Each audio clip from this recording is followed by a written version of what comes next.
জুমার রাতের একটা আমল আছে গুরুত্বপূর্ণ, রাত এবং দিনের। এত বিশাল প্যান্ডেলের এত মানুষ, আমাদের জানা নাই যে জুমার রাতের একটা আমল আছে স্পেশাল। আমি কি বলে দিব সেটা? আমি বলতে পারি একটা এগ্রিমেন্ট, একটা চুক্তির ভিত্তিতে। চুক্তি হলো প্রত্যেক বৃহস্পতিবার সন্ধ্যার পর থেকে নিয়ে এই আমলটা করবেন। খুব সহজ আমল, শুধু 2 ঠোঁট ব্যবহার করলেই হবে এবং মুখস্থ, আপনারা সবাই জানেন, নতুন কিছু না। করবেন তো ইনশাআল্লাহ? ভাইরা আমার, আমলের অভ্যাস গড়ে তুলতে হয়, সারা জীবন একভাবে চলতে হয় না। আলাম ইয়ানিল্লাযীনা আমানু আন তাখশা কুলুবুহুম লিযিকরিল্লাহ। ঈমানদারদেরকে এখনো সময় হয় নাই যে আল্লাহর জিকিরে তাদের অন্তরগুলো একটু বিগলিত হবে? আর কত ভাই, কত বৃহস্পতিবার রাত আপনার জীবনে চলে গেছে, আপনি জানেনও না যে এই রাতের একটা গুরুত্বপূর্ণ আমল প্রিয় নবীজি সাল্লাল্লাহু আলাইহি ওয়াসাল্লাম বদলে গেছে।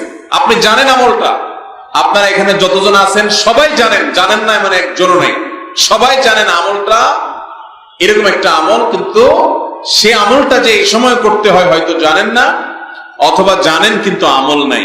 আমলটা হলো ভাইরা দুরূদ পাঠ করা। দুরূদ জানি না এমন কোন মানুষ আছে এখানে?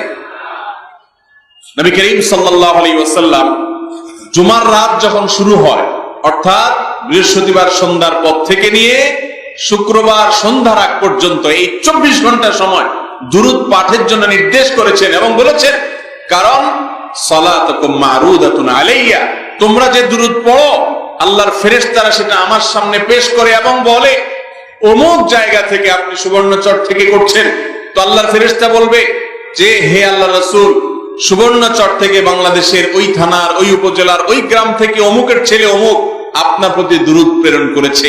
নবীজি সাল্লাল্লাহু আলাইহি ওয়াসাল্লামের কাছে উপস্থাপন করা হবে। অতএব আমরা এই জুমার রাতের আমলটা করব তো ইনশাআল্লাহ? ভাইরা আমার, আপনি যদি আমাকে জিজ্ঞাসা করেন যে ভাই একটা আমলের কথা বলেন যে আমলটা আমার সকল কিছুর জন্য যথেষ্ট হয়ে যাবে, তো আমি বলবো সেটা হলো দুরূদের আমল। নবী সাল্লাল্লাহু আলাইহি ওয়াসাল্লাম বলেছেন, যে ব্যক্তি দুরূদকে নিয়মিত পড়বে, আঁকড়ে ধরবে, যত বড় বিপদে থাকুক না কেন, বিপদ থেকে উদ্ধারের পথ আল্লাহ তাকে দেখাবেনই দেখাবেন ইনশাআল্লাহ। ভাইরা আমার, এই দুরূদ হাজার সমস্যার সমাধান করে। আমরা দোয়া করব নবীজি সাল্লাল্লাহু আলাইহি ওয়াসাল্লামের জন্য, লাভ হবে আমাদের নিজেদের। অতএব দুরূদ পড়বো তো ইনশাআল্লাহ। বিশেষ করে জুমার রাত, আজকে মাহফিলে আসেন, এখনই মনে মনে শুরু করে দেন, যাওয়ার সময় পড়বেন এবং আগামীকাল সন্ধ্যা পর্যন্ত প্রত্যেক বৃহস্পতিবারে পরিবারকে মনে করায় দিবেন, নিজে মনে করবেন। এই আমলগুলো আমাদের মধ্যে এভাবে অভ্যাস গড়ে তুলতে হবে।